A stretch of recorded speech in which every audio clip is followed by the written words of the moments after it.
the topic that I will be talking about today is effective consumer-driven contracts. This is a topic that I'm extremely passionate about, and it's a journey that we have also gone internally at Postman. So it's pretty. I think one is I can relate to it very effectively. So I can certainly talk about it a lot more effectively, right? What is the agenda for today? Initially, the way that I've broken down the talk, before I get into the solution space, what I want to go through is the principle of the problem, then come to define the problem statement itself. Then we look at what possible solutions we evaluated and how do we generally do it at Postman right now. I will, as much as possible, make it relatable by giving examples with our own instances. Right? Who am I? I'm Preetham, head of product core at Postman. I've been at Postman for almost 3.5+ years now. I've been involved both on the engineering and the product side for most part of it. So like this journey and the story itself is pretty close to my heart because I've generally gone through it. Okay, to start off the talk, right? The first concept that we need to generally agree upon, it's true in the world, is APIs are product, right? One, what do we mean by it? So every API is supposed to be treated as like a physical product, or let's say a product which has an existence in the user's hand, right? And it has certain traits which are very similar to a product. So if you treat it as such, you can generally iterate and build your APIs better. So first trait is APIs drive business. In the current world, it's obviously true. You have public APIs, which generally are businesses themselves. And what internal APIs also have a similar principle, right? What this generally enables you to do is when you're looking at a team or an organization, they can continuously iterate on the problem space that is key to them and not have to reinvent the wheel, which is not key to their own organization, right? Simple example, we internally use API for payments as well as sending emails. We don't want to maintain our own, let's say, email service to send emails, right? Now, the second trait is they're supposed to be consumer centric. The reason that I'm saying it's supposed to be consumer centric, if you think of any UX of a product, right, you design a product keeping in mind how it's going to be used by your consumer. Uh, the better you can design, the better adoption that you will get for your product, right? Same principle applies to for an API. The better you design an API, whether it's consistency in design language, whether it's consistency in terms or your headers, parameters across the API board, it's pretty important thinking your consumer from the starting point, right? Now, the third is a factual truth, something that's evolved over the last 10 years. Now, most of the public APIs, especially for large scale organizations, they are generally nurtured and maintained better. So what I mean by nurtured and maintained is the change management on the public API, as well as the documentation on the public APIs are generally a lot more better maintained. And also the versioning of it is also done decently fine, right? Now, the fourth is the important part, which generally ties up all the three. APIs are products irrespective of the sphere of influence. What this means, right, is whether an API is an internal API or a partner API or a public API, they all adhere to the same set of traits, right? It's irrespective of what the sphere of influence looks like. It has to have the same set of benefits and the costs that are there for other spheres as well. Simple example, if the public APIs, which generally are aimed at having better documentation, better discovery, better change management, right? It also applies to our internal APIs. The better the internal APIs are discovered, you reduce redundancy in APIs being built and hence affect your own business. Now, so to go through this talk, I'll walk back through certain journey that we went through at Postman, right? Initially, when Postman started out, we had, and then services themselves came into Postman. We had two services, namely God and Sync. Right, it's a funny the name, but one was built by our CEO Abhinav, and the other one was built by our CTO, who is Ankit.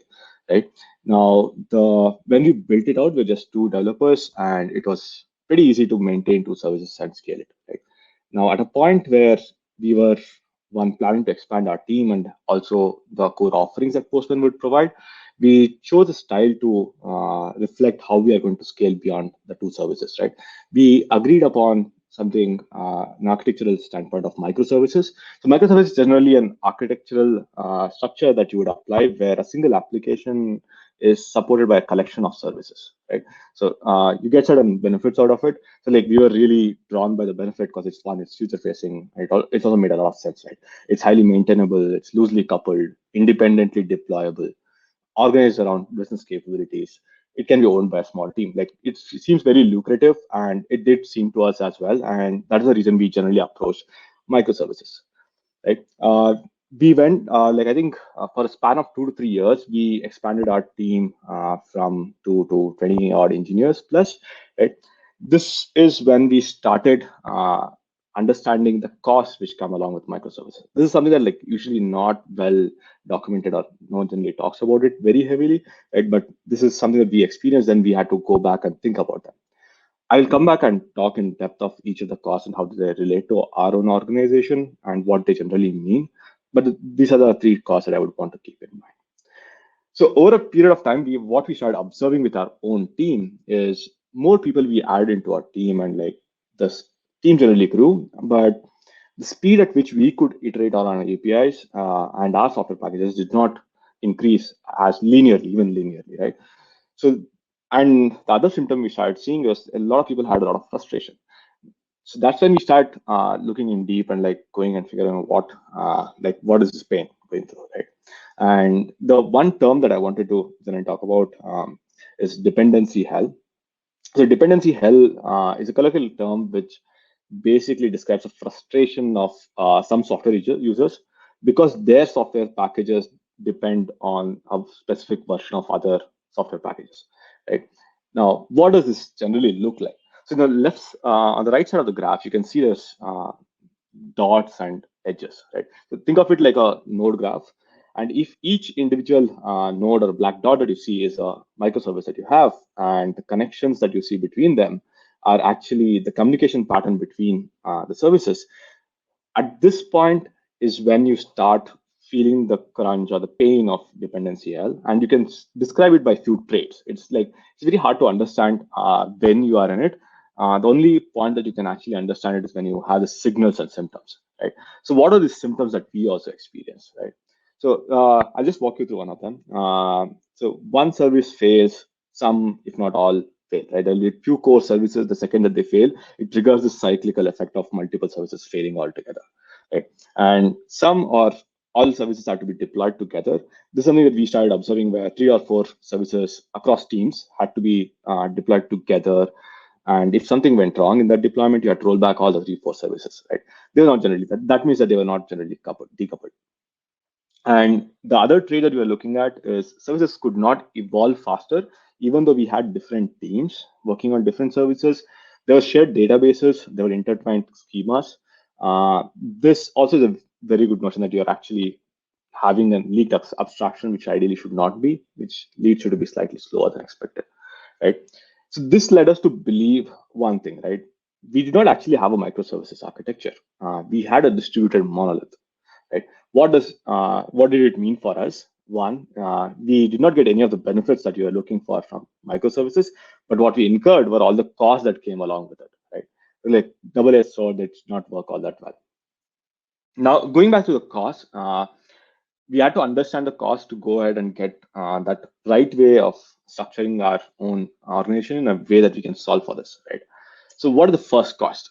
These costs are generally hidden underneath. You don't get to view it, but if you don't solve for it, it becomes a problem in the long run, right? The first thing is eventual consistency.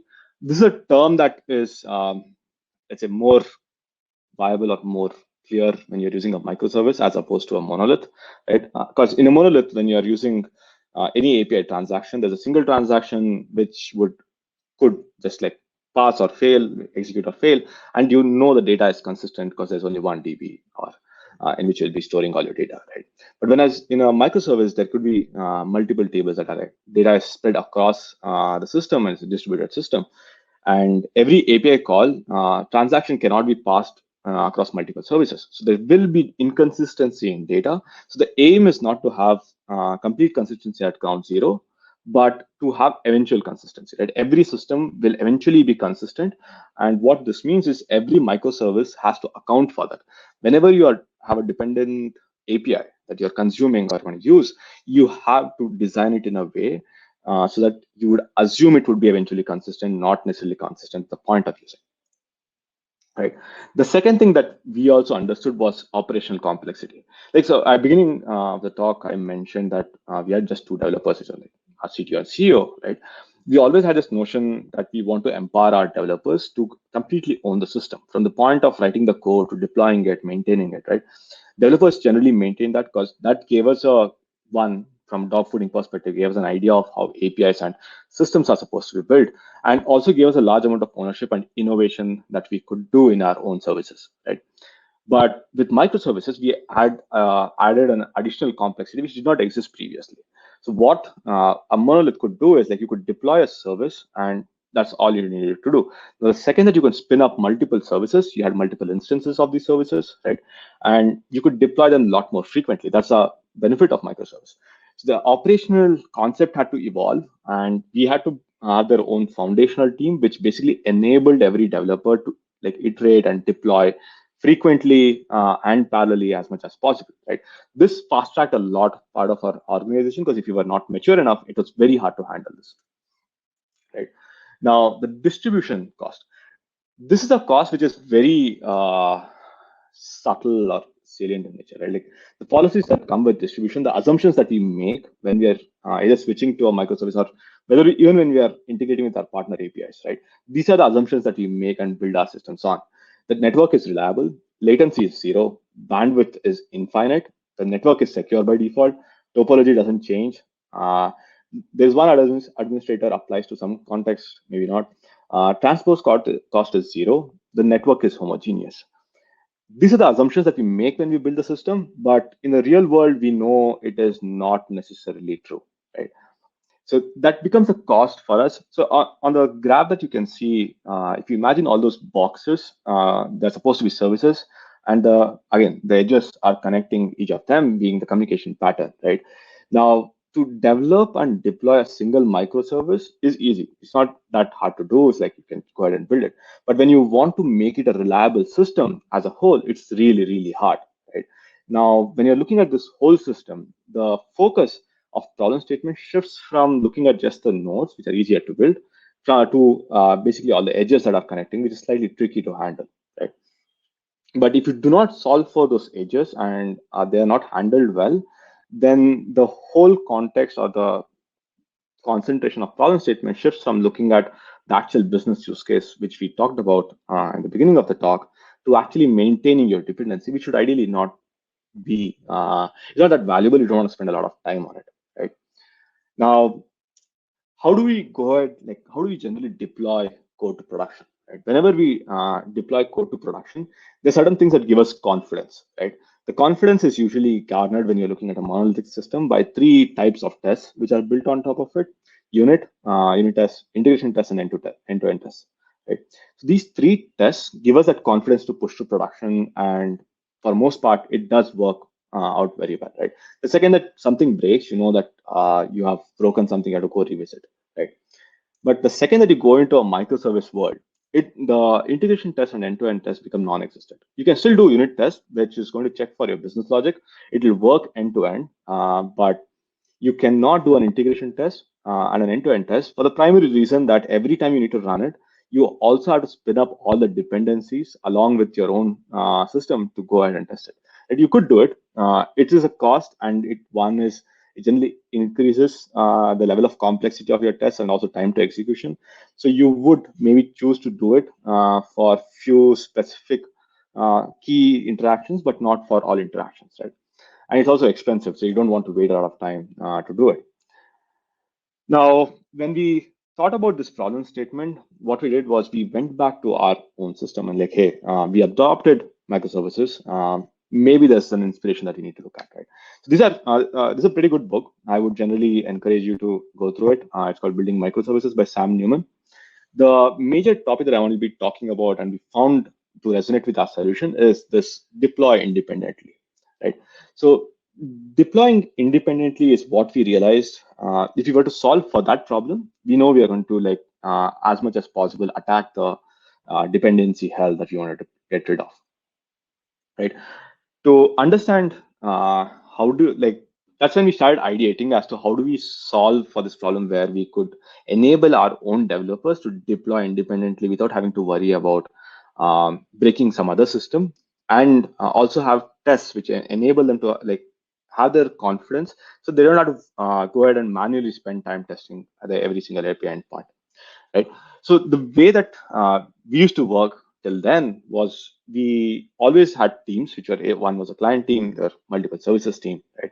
The services, when they were talking to each other and there was any API that had to be used or consumed, there would be a contract, right? So what we would do is have a meeting between the provider and the consumer, and they would agree about what the API use case is, and also have an agreement how the consumer is supposed to use the API, and they would document it using any other tool. Like we used to, I think, as far as I remember, we used to use Word, not exponentially good, right? But you would document it as much as possible. And once you have documented it, then you would go ahead and integrate with your own as a consumer, right? And the provider would be responsible to not break your workflow because they have signed the contract, right? But how would the provider know when there's a breaking change? Like, because unless until every provider goes through the whole contract and tests it manually or builds integration tests or end-to-end tests along with it, it's next to impossible to go ahead and test that, right? Then we start thinking about the solution space. One solution which is pretty prevalent and something that we also thought about was API versioning, right? A new API, like if you take an extreme case, the best way to ensure that you will never break your consumer's workflow is basically having a new version of the API every release. Right? You can basically have version 1 for one consumer and like version 1.5 in the next release, and so on and so forth, right? And every consumer would choose and subscribe to one specific version of the API, and they would use it, and you would be sure that you're not going to break one consumer because of another release, right? But is it a scalable solution? It's what we realize is like the amount of cost that goes into maintaining this version of APIs in parallel was way higher than the benefits that we would get out of it. Now, understanding the whole problem space and also looking at our existing contracts, we came to a point where, hey, consumer-driven contracts made a lot of sense for us. Now, that's when the idea started boiling on. Like we wanted to figure out how would it apply in our portfolio context, and I think it will also relate to most organizations out there, right? The idea behind a consumer-driven contract is an API consumer writes a contract, right, about how they are going to use your API, and that's a declaration of that. And also, every consumer basically ensures that the endpoint and properties are tested. They do not generally test your business logic, right? And they just check for if the endpoint and the properties exist or not, right? And this is a declaration of how they are going to use your API from a consumer to a provider. And this communication can happen synchronously, asynchronously using a tool or in a meeting, whatever, right? So this is what in principle, what it talks about. Now, if you were to look at from a producer side, yeah, a producer would be responsible for not breaching the contract, right? And there would be a contract for every single consumer. So it's not a single contract for all consumers, but let's say if you have two consumers, like how it's shown in the graph, you would have two separate contracts which you have to independently test and ensure that you're not breaking with every deployment. Now, coming to the traits of what a consumer-driven contract is supposed to look like, right? The contract between services, they have to be explicit, they have to be executable. This is something that we wanted to look for because the previous version that I mentioned, which was written in Doc or Excel, they're not executable, right? You have to go ahead and build integration tests, or you have to do a manual testing every time there's a release, which is one, time consuming and expensive. So you don't want to do that. So you want to have these contracts which are executable, right? And the other thing that you also want is every consumer should be able to build one contract. You want to be able to store them. And whenever each contract, any of the contract breaks, you know which consumer to reach out to and go ahead and fix it, right? And we also wanted it to be isolated. So that like every time that you actually deploy, you should be able to isolatedly test it before deployment. Now that we've spoken about what contract tests generally solve, what they aren't, right? This is something like we need to be clear on, because the second that you bloat up your contract test, it doesn't add the value, but becomes a complexity on your own system. It is not a test for your business logic, right? The business logic is supposed to be tested by your unit test, and that's how it should be. And contract test generally doesn't serve the purpose of testing for business logic. They are not SLAs between services, right? You cannot check for uptime or performance between services and be reliable on contract tests for them. They are not a way to validate external API responses. Like I mentioned, the idea behind consumer-driven contracts are that every time you go into deploy, like you're going to deploy any change, right? You're going to run your list of contracts. And the second that one of them fails, you're going to like pause and not deploy, right? But whereas if you have it in the same for an external service, you do not have that confidence. They will most likely go ahead and deploy. How do you ensure that they don't deploy? Right. Now that we understood the problem space, we're like, hey, we want to solve for this, and we are also agreed upon the traits that we are looking for, and we wanted to introduce it into our organization. Right. We realized we wanted, so like being Postman, we know that we need tools to have better workflows. To be efficient, you need to have the right tools. If you don't have the right tools, you will be spending a lot more time doing something which might not be as valuable because you spent a lot of time on that. Right. So for the tooling, we looked at certain traits that we wanted from consumer-driven contract test tooling.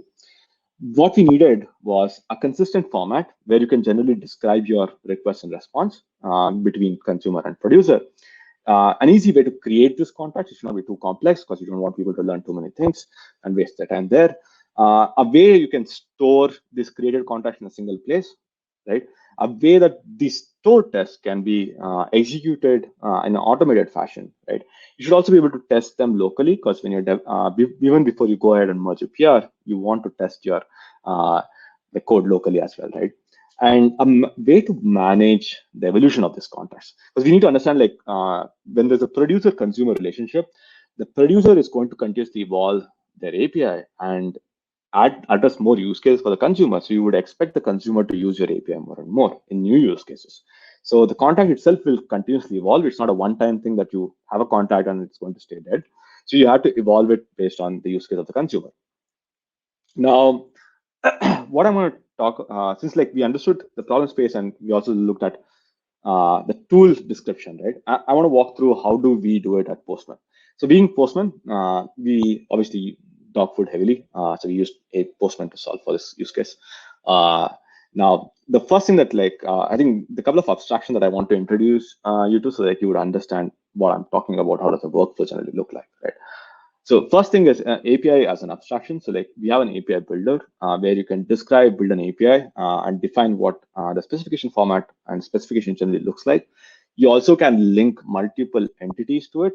You can link documentation, tests, and monitoring and mocks to each individual API version, right? And they're also collaboratively editable in a workspace. So like if you are, let's say, if there's a team of people who are maintaining a single API, they can collaboratively build the API side. This was pretty important for us because we had squad model, which were a group of people generally working on a single API, right? The second abstraction, which I'm pretty sure most of you are common with, is collections. Collection is the way I would describe a collection is like an executable format of an API, right? An API specification is more of a description about what it's generally supposed to look like and what the design principles are. But when you look at a collection, it's an executable representation of that, right? What it means is you can actually execute it in multiple places. The few key features which come out of collections, which are pretty like nifty. One is you get an auto-generated documentation, which makes it basically very usable in terms of the consumer side, right? You build a documentation and there's a direct runnable request which is linked, right? And it's also obviously collaboratively editable in workspaces. Now, to just walk through the use case, let's look at an example use case, right?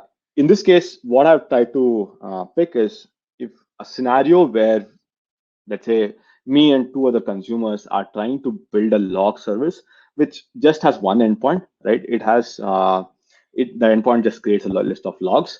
And what I've tried to recruit there are two internal consumers who have agreed to use my log service, right? I want to add a bit of complexity where this service it does not exist. So we'll start from the point of no existence, but two consumers have agreed to use it at one point, right? And I'm going to go through the whole process of continuously building this service, right? The first thing that I'm going to do as a producer of the API of this log service, I'm going to create an OpenAPI specification. I've used OpenAPI 3 here. You're welcome to use any other format which works best for your organization. You're also like people can generally not even need to have an open API specification unless until it's required for an organization, right? You can define it using collections and have it in the define tab, right? The thing that I'm going to do is I'm going to just lay out the structure of what the API looks like and go ahead and describe it. And what I'm going to do is after this, going to generate a documentation, which we call as a reference documentation for the users to generally go look at, right? And there are two sorts of documentation that I would go ahead and create. One is a reference documentation, which is a direct translation of what the OpenAPI specification was. I'm also going to create a blueprint documentation. And a blueprint collection is supposed to describe a way that I intend my consumers to use my API. Right? So they will understand exactly what are the use cases that they could use that API for.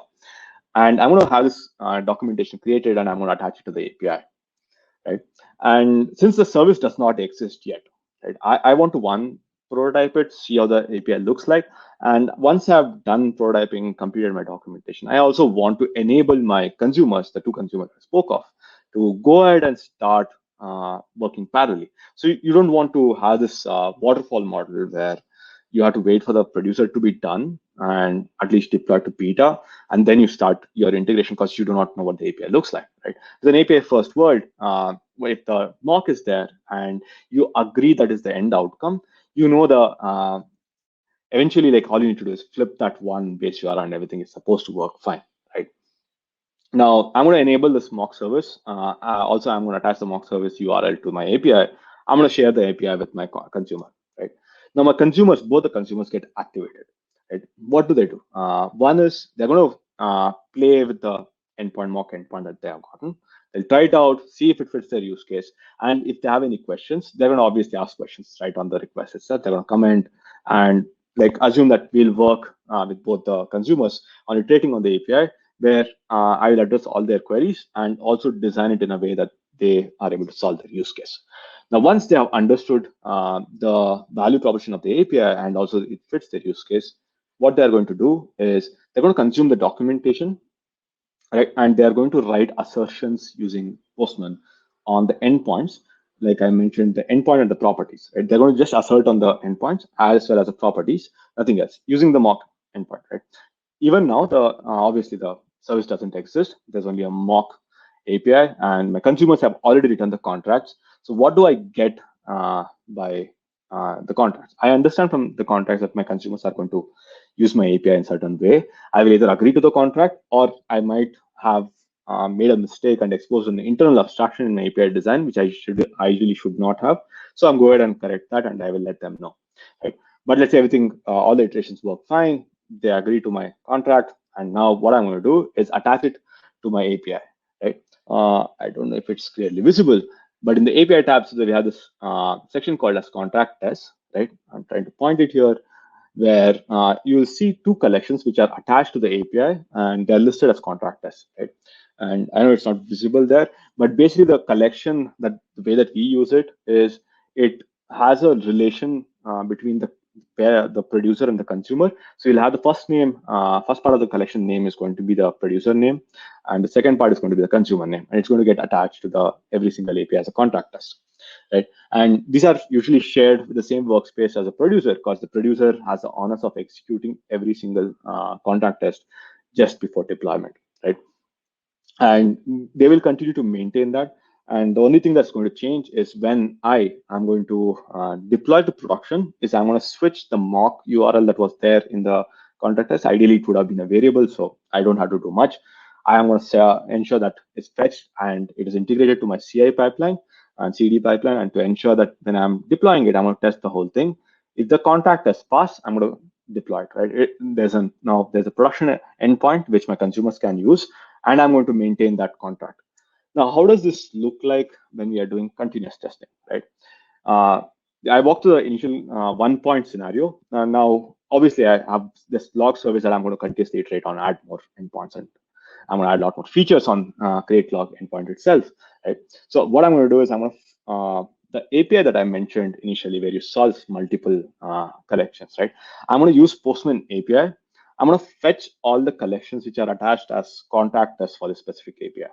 And I'm going to use that to run my Newmans in my CD pipeline. Right? So when a CI/CD pipeline runs with all the collections that are attached as contactors, and if any one of them fail, what I'm going to do is stop my deployment. I know exactly which contract and which consumer that I have broken the contract with.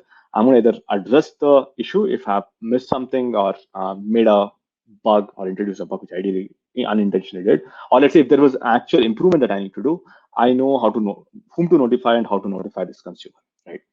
Now, the other thing that I could also do, let's say if I was the consumer, what I'm going to do is I'm going to take this contract that I had with my producer, I'm going to create a monitor on top of it, and I'm going to run it in the cloud, take maybe 5, 10, half an hour, depending on the timeline that you are comfortable with. I'm going to run that in the cloud, right? What this gives me is this visibility on all my dependencies that I am dependent on, right? And even if someone either forces a patch fix or there's a hot fix that's going on in my dependency server, right? And they, let's say for very weird case, they skip past the test, right?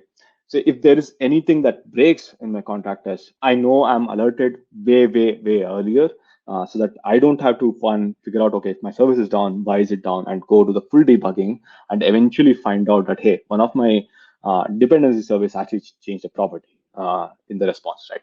So you could do that and have this contract as run as monitors, and so they're testing periodically, and you are alerted as a consumer as well, right? The second solution that we also thought of and we also have employed is API version, right? So at the beginning of the talk, I did mention it and I told you that it is one expensive, right? So API version is a good strategy. There's obviously a large amount of benefit. The benefit is the second that you introduce it, you don't have to worry about your previous consumers at all. So you can actually start from the point zero. You could redesign your complete API. You could change whatever you want with the API. That's a brilliant power to have, right? And the confidence that you can go to production is going to be isolated in thinking about just the current use case. You don't have to worry about your legacy use case. You don't have to see how they are transitioning from one to Y, right? How do that older workflow be supported in the new version? Nothing, like everything is purely beautiful. You can go ahead and do it, right? Now, it comes with a cost. I mentioned that, right? The cost is you have to maintain this APIs in a coexisting fashion. This is what we realized, right?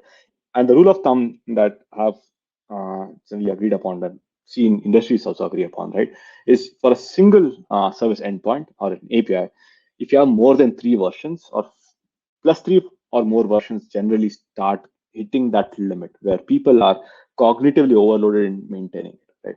Why am I saying about maintaining it becomes a problem is when you look at the any, let's just assume that from Ryan's talk, you would know there's a patch fix that comes with a node, right? You're using node service, you have 3 versions of the API.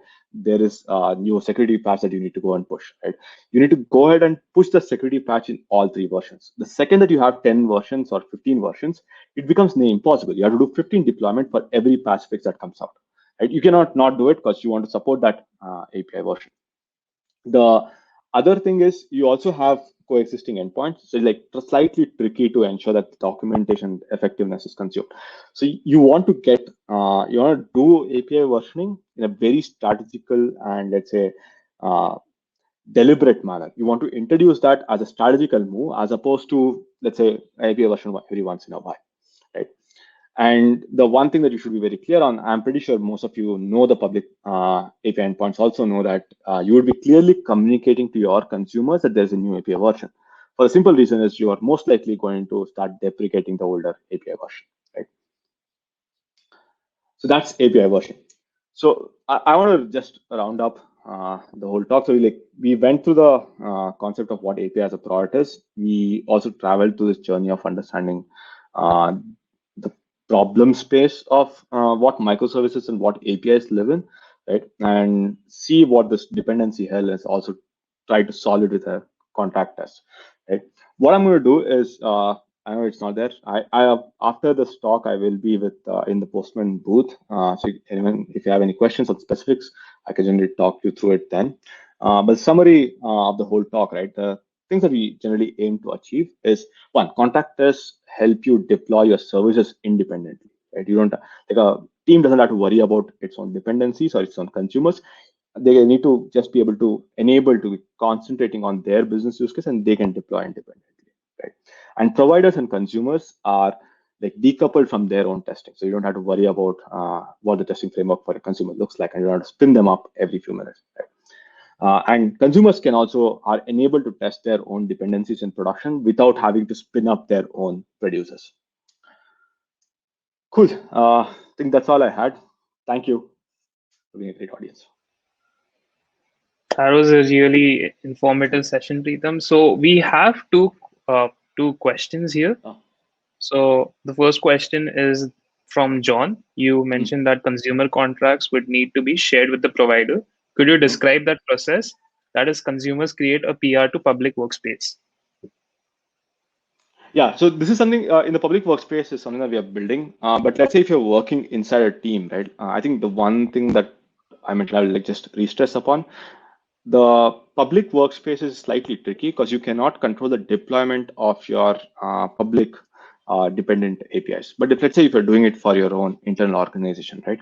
So you could use your API abstraction that we have as a feature.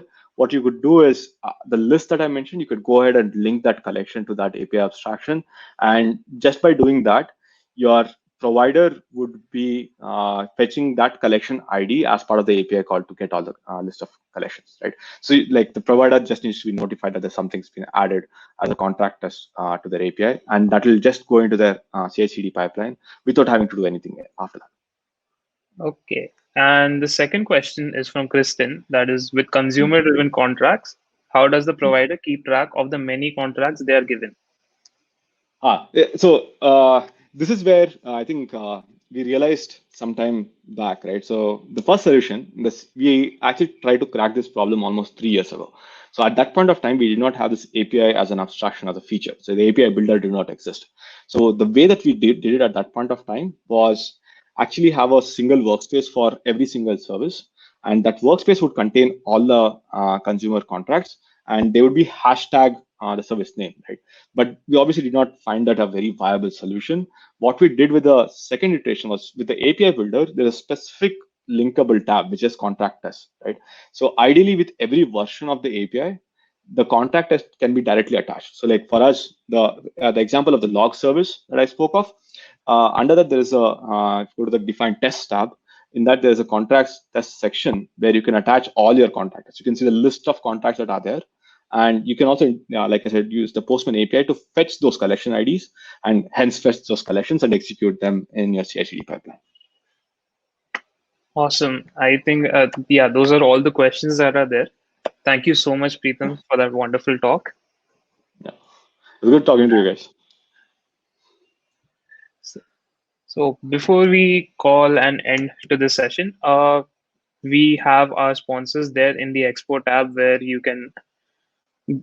all of you can go and you can get to their booths and maybe even earn some swag. So we also have the Postman booth over there where we are going to start the Postman office hours where all our Postmanauts and experts are there and you can ask your various questions there. So it was great and it was fun talking to you all and hope you enjoyed these sessions. There's a poll in the Slido, in your Slido. Uh, please do that poll. And yeah, that's it. Thank you so much everyone for joining us for this session.